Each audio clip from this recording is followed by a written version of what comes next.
Robert Sangstack Abbot was born on November 24, 1868, in St. Simons, Georgia. His parents were freedmen who had been enslaved before the American Civil War. His father, Thomas Abbot, died when Robert was a baby. His mother, Flora Abbot, met and married John Sangstack, an American mixed-race man of unusual background who had recently come to the U.S. from Germany. He was the founder of Sangstack Academy and publisher of 2 newspapers. John Sangstack raised Robert as if he was his own child. As a teenager, Robert Sangstack Abbot worked as a printer's devil, an apprentice faced with tasks such as mixing tubes of ink and fetching type. He enrolled in a college preparatory program at Savannah's Beach Institute, the city's first school for African American education. One of only 3 dark-skinned students, he faced much prejudice from his lighter-skinned classmates. From Savannah's Beach Institute, he transferred to Claflin University, located in Orangeburg, South Carolina, then to Hampton Institute in Hampton, Virginia, and graduated from here in 1896. He helped his stepfather launch a local newspaper, known as the Woodville Times. Robert Abbot started his journalism career in 1905 when he founded the Chicago Defender. Before this, he had a hard time finding employment as a black lawyer, and after realizing the color of his skin was a roadblock in the area of law, he founded Chicago Defender. When he was first starting out, he was working out of a small kitchen in his landlord's apartment. He sold his first issue of the Chicago Defender with an initial investment of 25 cents, which is equal to $7 in 2021 for 300 copies. His first ever issues were 4-page, 6-column handbills filled with news items he gathered by what he could find out from investigating by himself and information he could get from other newspapers.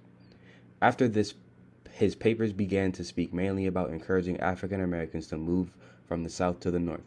To help encourage them, he promoted Chicago to be the destination and showed many successful African Americans in his papers. He would write about the equality of races and describe lynching in the South. After 5 years of working in 1910, he gained a national audience. He also bought a landlady who gave him the resources to start his career in an 8-bedroom house. With his papers being banned in the South, he hired a group of African American railroad porters who were highly respected among blacks. By 1925, they organized a union known as the Brotherhood of Sleeping Car Porters, who often sold or distributed his paper on trains, which helped him get past his papers being banned. After starting up the Chicago Defender and gaining a large national audience after just a few years in business, Abbot became the most prominent figure in black journalism of the era. Its initial publication in 1905, of just the size of a 4-page handbill consisting of 6 columns each, grew and grew until reaching a standard format by the year 1915. Not only did the paper grow in physical size, its popularity boosted too. Being a black-owned newspaper centered around black issues, Abbott's anti-racist, pro-abolitionist writings were the most popular, spreading throughout the city and beyond. It not only touched on the hardships faced by black Americans, but also regarded a sense of racial pride. Abbot was unapologetically proud of his race and had no issue in tackling sensitive issues of discrimination with a sense of dignity and assertiveness.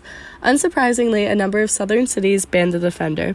Anyone caught distributing, or sometimes even just reading, the publication faced the risk of penalty. Abbott's writing proved to be stronger, though, leading to the creation of an underground network of Pullman porters to spread the paper. His influence ended up being most prominent in the South. Many historians credit Abbot with spearheading the Great Northern Drive, in which a number of Southern blacks moved to northern cities seeking economic opportunities. He made his support of this very clear in the paper, with many issues centering around this topic. He also worked to emphasize the idea of the unification of all races. Notably, he visited Jane Addams' Hull House and connected his experience here to the issue of color and its unfair prominence in everyday life. Finally, he is also greatly remembered for his work in getting the Bud Billiken Parade going, an annual parade in Chicago frequented by a number of performers and other celebrities to this day.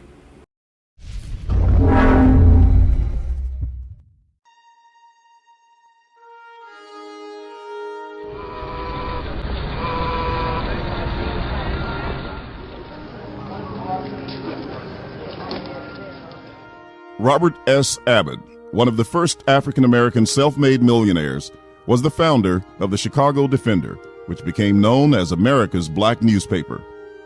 Mr. Abbot started the Chicago Defender in 1905 with an initial investment of 25 cents. His newspaper became the most widely circulated black newspaper in the country. The slogan he established for his paper, American race prejudice must be destroyed, reflected his belief about what the ideal experience should be for Black Americans or any American. He used the pages of the Chicago Defender to not only encourage people to migrate north for a better life, but also fight for an even better lifestyle once they arrive.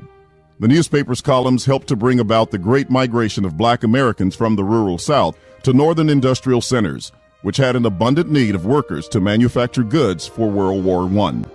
By 1916, the Chicago Defender's circulation reached 50,000. It climbed to 125,000 by 1918 and achieved an unprecedented 200,000 by the early 1920s. This incredible increase in circulation resulted from Mr. Abbott's superb strategy of using the nationwide network created by the Black Pullman Company Railroad Porters.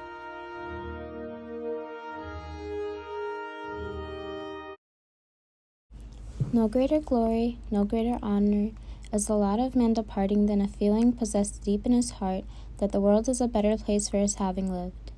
His paper, The Defender, is estimated to have reached 4 to 5 African Americans for each copy sold, allowing for over 500,000 weekly readers. At its peak, it was the largest Black-owned newspaper in the nation. In pledging our allegiance to the flag and what it symbolizes, we are not unmindful of the broken promises of the past. We ask that America give the Negro citizen the full measure of the democracy he is called upon to defend. The Defender covered racial riots, but tried to make sure that the coverage was not provocative. American race prejudice must be destroyed. The Defender fought against racial prejudice and aimed to migrate African Americans to the North. It covered lynchings and contributed to the great migration of Blacks from South to Chicago. So in terms of U.S. history and the history of journalism in general, Robertson Stack Abbott has definitely left a mark on both. Abbott is often credited with single-handedly launching the Great Northern Drive, in which over 1 million Southern African Americans were successfully encouraged to come to the North. 100,000 of them ended up going to Chicago, where Abbott was living and working. In terms of Chicago, Abbott is a historical icon for the city. The Chicago Defender building was named a city landmark in 1998, and his creation of the Bud Billiken Parade is still in practice today. The Chicago Defender was also home to many prolific and successful African American writers and poets, such as Gwendolyn Brooks, Willard Motley, Ida B. Wells, and Langston Hughes.